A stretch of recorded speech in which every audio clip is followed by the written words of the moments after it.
Assalamualaikum warahmatullahi wabarakatuh. Selamat siang anak-anak. Sekarang waktunya daring mata pelajaran kimia ya. Kita lanjutkan materi tentang termokimia ya. Sebelumnya kalian sudah mempelajari tentang perubahan reaksi kimia, yaitu reaksi eksoterm dan reaksi endoterm. Nah, termokimia ini membahas seputar energi. Nah, energi dalam termokimia itu berupa kalor ya, berupa kalor. Nah, energi yang terkandung dalam sistem itu berupa entalpi. Jadi entalpi itu adalah energi yang terkandung di dalam sistem ya. Nah, entalpi ini dilambangkan dengan huruf H besar. Dan entalpi ini tidak bisa ditentukan. Yang bisa ditentukan adalah perubahan entalpi. Perubahan entalpi itu dilambangkan dengan delta H ya, delta H. Nah, untuk menentukan perubahan entalpi ini ada 4 cara ya. Yang pertama yaitu penentuan entalpi reaksi itu delta H berdasarkan dengan kalorimeter. Kalorimeter ini adalah suatu alat ya untuk mengukur suhu, mengukur energi. Nah, kalorimeter, pengukuran entalpi dengan kalorimeter itu dilakukan berdasarkan eksperimen. Dalam eksperimen itu kalor yang dihasilkan oleh reaksi atau oleh sistem sama dengan kalor yang diterima oleh air dan kalorimeter. Jadi kalor yang diterima oleh air itu sebagai larutannya dan kalorimeter itu sebagai alatnya.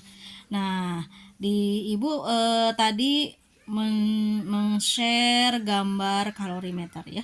Nah, besarnya kalor yang dihasilkan atau diserap oleh reaksi atau sistem itu dapat dihitung dengan persamaan di bawah ini, di mana Q itu sama dengan M dikali C dikali delta T, atau Q sama dengan C dikali delta T, di mana Q ini adalah jumlah kalor, satuannya itu bisa joule, kalori, atau kilokalori, atau kilojoule ya. Ini adalah satuan-satuan untuk Q. Nah, M di sini adalah massa dalam gram. Sedangkan C di sini, C kecil itu merupakan kalor jenis air atau kalor jenis larutan. Nah, itu satuannya bisa joule per gram derajat Kelvin atau joule per gram derajat Celcius. Boleh salah satu ya. Nah, perbedaannya dengan C yang di sini, kalau C yang di sini ini adalah kapasitas kalor kalorimeter ya. Nah, kalau ini C yang kecil kalor jenis air, kalau ini kapasitas kalor kalorimeter. Dan delta T yang terakhir sama ya, di sini juga delta T itu adalah perubahan suhu, di mana untuk mencari delta T itu adalah suhu akhir dikurangi dengan suhu awal. Nah, dalam alat kalorimeter itu ada Q reaksi ya, Q reaksi, kemudian ada Q larutan. Q larutannya itu yang direaksikan, kemudian ada Q kalorimeter. Q kalorimeter juga dihitung ya. Nah, sehingga untuk mencari Q reaksi, ini Q larutan sama Q kalorimeter itu melewati sama dengan, sehingga dia menjadi negatif ya, di sini negatif. Jadi Q reaksi sama dengan min Q larutan ditambah Q kalorimeter, di mana Q larutannya ini ya MC kali delta T dan Q kalorimeter ini sama dengan C dikali delta T. Maka Q reaksi itu sama dengan min M kali C kali delta T ditambah C kali delta T. Kalau kapasitas kalor kalorimeternya ini diabaikan, kalau ini misalkan diabaikan, dianggap 0, maka Q reaksi itu sama dengan min Q larutan ya. Nah, sehingga Q reaksi itu sama dengan min M dikali C kali delta T. Nah, Untuk mencari perubahan entalpinya delta H ini menggunakan rumus sama dengan Ki per mol. Di sini tanda negatif itu tidak baku ya. Bisa negatif, ini bisa positif. Kalau negatif itu harga untuk reaksi eksoterm. Nah, kalau reaksinya adalah endoterm, maka di sini positif ya. Positif Ki per mol. Nah, tetapi kebanyakan reaksi termokimia itu dalam keadaan reaksi eksoterm ya.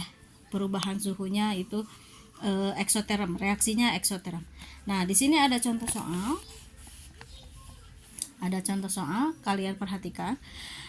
Pada pelarutan 2 gram kristal NaOH. Di sini ada NaOH sebanyak 2 gram ya, massa NaOH dengan Mr 40 dalam 50 ml air. Terjadi kenaikan suhu dari 27 derajat Celcius menjadi 32 derajat Celcius. Jika kalor jenis larutan 4,2 Joule gram derajat Celcius, maka entalpi pelarutan NaOH sama dengan titik-titik kilojoule per mol. Nah, di sini diketahui 2 gram. Itu adalah massa dari NaOH sebanyak 2 gram. Mr-nya 40, maka di sini kita bisa mencari molnya dengan menggunakan rumus mol sama dengan gram per Mr, di mana gramnya ini adalah 2, Mr-nya adalah 40, sehingga 2 dibagi 40 sama dengan 0,05 mol. Nah, kan kita menggunakan rumus ini, delta H sama dengan min Ki reaksi per mol. Karena kapasitas kalorimeter yang C besar itu tidak ada, berarti itu diabaikan ya. Sehingga delta H-nya min Ki reaksi per mol. Kenapa di sini min? Karena di sini terjadi kenaikan suhu dari 27 menjadi 30 derajat Celcius, sehingga ini reaksinya termasuk reaksi eksoterm karena terjadi kenaikan suhu. Nah, Ki reaksi itu sendiri rumusnya adalah min M dikali C dikali delta T per mol. Molnya sudah diketahui ya, 0,05. Kemudian ini untuk masanya berapa gram? Di sini kan ada 50 ml air. Ingat ya, Rho air itu sama dengan 1 gram per mili. Sehingga 1 mili itu sama dengan 1 gram. Jadi kalau di sini 50 mili itu artinya sama dengan 50 gram. Jadi M di sini, M larutannya adalah 50 gram. Ini ya, 50 gram. Nah, C-nya di sini kapasitas kalor jenis air di sini ada 4,2. Masukkan ke sini 4,2. Dan delta T di sini terjadi kenaikan suhu ya. 32 dari 27 menjadi 32, sehingga untuk mencari delta T ini sama dengan T akhir dikurangi T awal. T akhirnya 32 dikurangi 27, sehingga sama dengan delta T-nya 5 derajat Celcius. Masukkan ke sini 50 dikali 4,2 dikali 5 dibagi 0,05 ini 0,05. Nah, hasilnya delta H-nya negatif 21.000 Joule. Nah, di sini yang ditanyakannya adalah kilojoule per mol. Jadi dari Joule dirubah ke kilojoule itu dibagi 1000, sehingga delta H-nya sama dengan min 21 kilojoule per mol. Gitu ya, paham ya? Nah, sekarang ada soal yang kedua. Nih, soal yang kedua.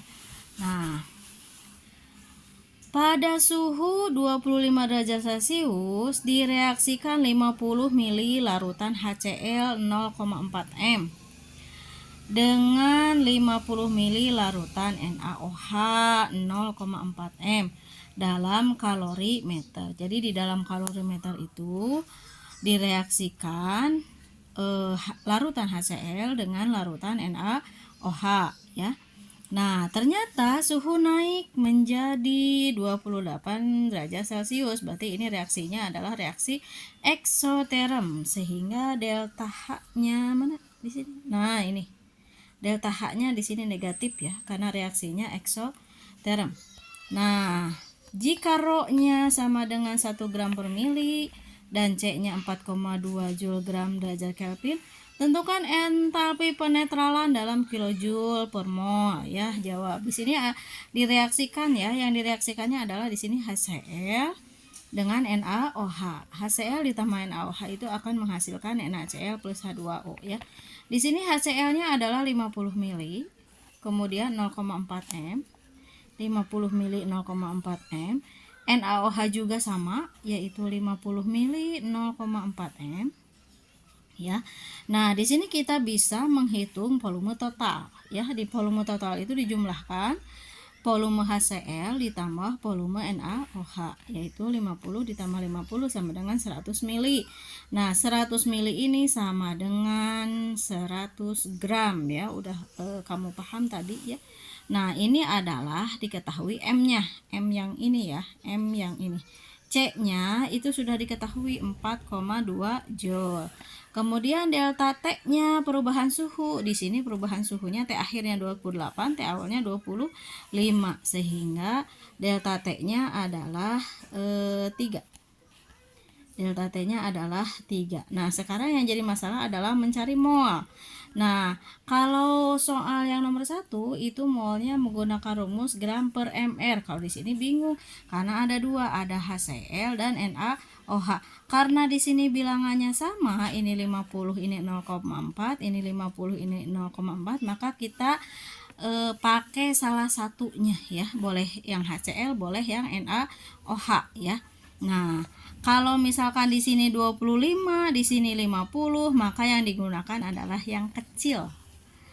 Volume yang kecil ya. Nah, karena ini sama, jadi boleh menggunakan salah satu ya. Nah, untuk mencari di sini, mencari M ya. Kita mencari mol. Kita tahu ya, untuk konsentrasi molar itu rumusnya adalah mol per V. V-nya itu adalah liter. Nah, sehingga untuk mencari mol itu sama dengan M besar dikali V, karena di sini yang diketahuinya adalah molaritas. Kalau yang nomor 1 diketahuinya gram, kalau di sini yang diketahuinya molaritas, sehingga kita menggunakan rumus molaritas. Jadi mencari mol itu banyak ya, banyak rumusnya mencari mol itu. Jadi nih sama ibu kasih tahu ya, mencari mol itu bisa menggunakan rumus gram per mr, atau mencari mol itu bisa menggunakan rumus M dikali V, di mana V-nya itu liter, di mana M-nya itu adalah molaritas. Berarti mencari mol itu banyak ya, enggak hanya dua, tapi ada banyak, ada beberapa. Nah, yang kamu harus paham itu adalah dengan ini atau dengan ini rumusnya ya. Nah, kita lanjut, kita kembali lagi ke sini. Tadi M-nya kan 0,4 ya. Di sini 0,4 M, volumenya adalah 50 mili. Nah, jadi 0,4 dikali 50 sama dengan 20 milimol. Nah, karena di sini masih milimol, maka kita rubah ke mol dengan membaginya dengan membagi 1000. Jadi 20 dibagi 1000 sama dengan 0,02 mol. Nah, kalau sudah ketahuan molnya, kita masukkan ke rumus ini, delta H sama dengan min. Ini min karena ini terjadi kenaikan suhu, reaksinya eksoterm ya. M C delta T per mol. Di mana M-nya 100. Ini ya, 100 gram. C-nya 4,2 dan delta T-nya 3. Tadi udah dicari dari sini, Kemudian molnya 0,02 sehingga delta H-nya min 63.000 joule per mol. Karena yang ditanyakannya adalah kilojoule, sehingga min 63.000-nya dibagi 1000. Dicoret-coret, sisanya tinggal delta H-nya min 63 kJ per mol. Nah, baik, ini untuk materi daring minggu ini ya. Nah, untuk latihan soalnya silahkan kalian kerjakan. Ini soalnya kemudian dijawab di buku catatan ya. Jangan lupa ditulis nama kelas, Tulis nama kelas dengan tulisan tangan kalian sendiri. Yang sudah menjawabnya silahkan di-upload, difoto, dikirim ke grup. Yang tercepat 10 orang pertama itu dapat nilai 100, selanjutnya 90, dan sisanya 85. Jangan lupa dikerjakan, jangan sampai tidak dikerjakan ya. Sekian, wassalamualaikum warahmatullahi wabarakatuh.